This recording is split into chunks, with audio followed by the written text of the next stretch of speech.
Bad boy समीक्षा, किशोरावस्था का एक अधिक कठोर, अधिक भयानक साथी टुकड़ा। नेटफ्लिक्स का किशोर नाटक एक क्रूर युवावस्था की कहानी है। बैड बॉय समीक्षा, मूल यूफोरिया और होमलैंड के निर्माता से नया नेटफ्लिक्स नाटक किशोरावस्था का एक अधिक कठोर, अधिक भयानक साथी टुकड़ा है। इजरायली आने वाले युग के नाटक बैड बॉय में एक हास्य अभिनेता ने किशोर के रूप में किशोर हिरासत केंद्र में बिताए 4 दर्दनाक वर्षों को याद किया, जो अब नेटफ्लिक्स पर है। 8 एपिसोड की श्रृंखला में कॉमेडियन के दानेदार फुटेज के साथ, जो डैनियल के नाम से जाना जाता है, अपने परेशान युवा और जुवेनाइल में जीवन धमकी देने वाले कार्यकाल के बारे में चुटकुले सुनाता है।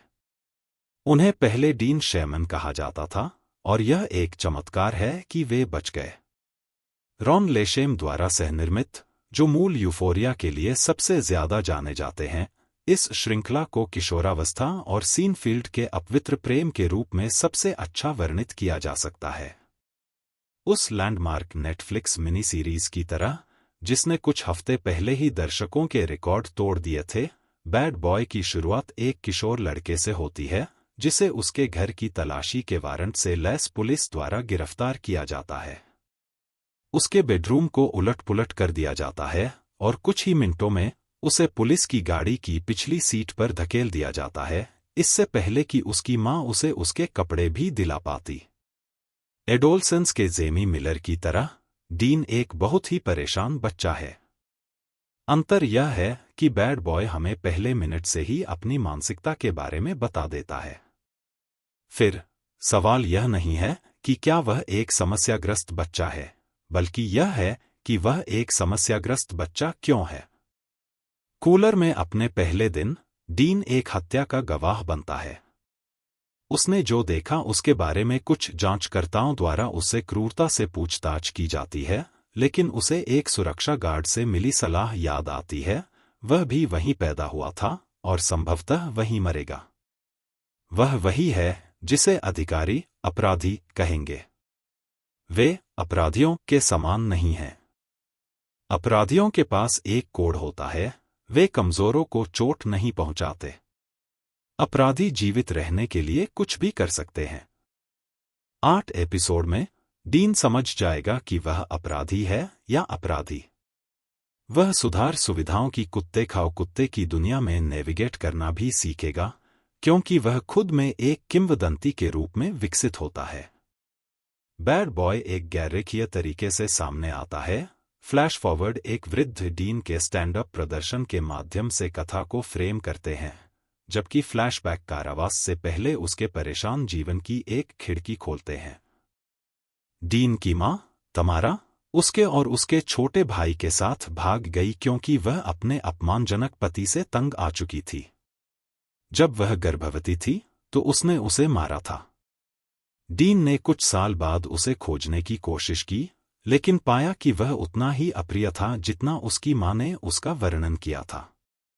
वह स्थानीय गैंगस्टरों के साथ जुड़ गया और अपने स्कूल में ड्रग्स बेचने लगा।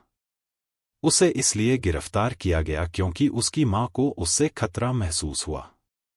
उसे जेल भेजने के लिए वह खुद को माफ नहीं कर पा रही है, लेकिन समय के साथ डीन को पता चलता है कि वह अंदर से ज्यादा सहज है, जितना वह असल दुनिया में कभी नहीं था। वह शॉशैंक रिडेम्पशन के 13 वर्षीय ब्रूक्स की तरह है। आपको ब्रूक्स याद है, वह बुजुर्ग कैदी जो आजाद इंसान की जिंदगी में ढल नहीं पाने की वजह से खुद को फांसी लगा लेता है। यह चिड़ियाघरों में कैद में मर रहे क्रूर मांसाहारी जानवरों की तरह है, क्योंकि आसान जिंदगी उन्हें बिल्कुल भी रास नहीं आती। डीन जोरो नामक एक दोषी हत्यारे के साथ घनिष्ठ मित्रता विकसित करता है, और टुली नामक एक गार्ड पर निर्भर हो जाता है। वह जेल की वार्डन, चेली नामक एक महिला के लिए भी ईर्ष्यापूर्ण प्रशंसा विकसित करता है। वह उसे बताती है कि जुवेनाइल जेल भेजे जाने वाले 96% बच्चे वापस लौट आते हैं। वह कहती है, आपको आंकड़ों को मात देनी होगी। बेशक, वह ऐसा नहीं कर पाता। और भले ही हम जानते हैं कि वह भविष्य में एक प्रसिद्ध हास्य अभिनेता बनेगा, फिर भी हमेशा संदेह की एक किरण बनी रहती है। डीन, आखिरकार, एक अविश्वसनीय कथावाचक है और शो उसे काफी पहले ही इस रूप में स्थापित कर देता है। साथ ही हास्यपूर्ण अंतराल बिल्कुल काम नहीं करते। हास्य लय और प्रस्तुति पर निर्भर करता है, जो अक्सर अनुवाद में खो सकता है। सहानुभूति के एक अभ्यास के रूप में डिजाइन किया गया, बैड बॉय डीन के कार्यों को सही ठहराने के लिए संघर्ष करता है। ऐसा नहीं है कि ऐसा होना चाहिए, हर किसी के व्यवहार को प्रेरित करने की आवश्यकता नहीं है।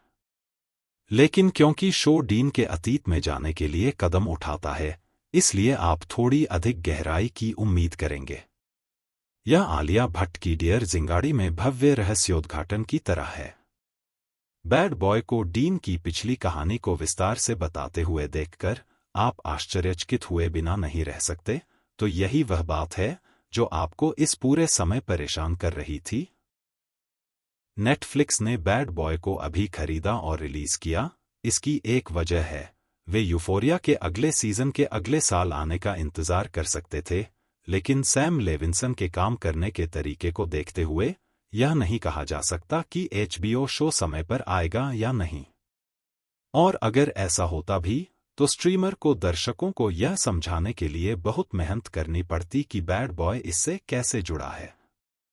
इसे कुछ ऐसा बेचना कहीं ज्यादा आसान है, जिसे एडोलसेंस पसंद करने वाले दर्शक पसंद कर सकते हैं। अगर आप शो खत्म करते ही एल्गोरिदम आपको इसकी ओर इशारा करता है, तो हैरान न हो। लेशेम ने बैड बॉय को अगला यूफोरिया बताया, और जबकि यह कई समान विषयों से निपटता है, इसका संकीर्ण दृष्टिकोण इसे परिप्रेक्ष्य से वंचित करता है। बैड बॉय निर्माता Ron Leshem, Hagar Ben Asher. कलाकार गाई मैनस्टर, नेटा प्लॉटनिक, हैव टामोफर्दा, Daniel Chen, Liraz Chamami. Rating 3.55।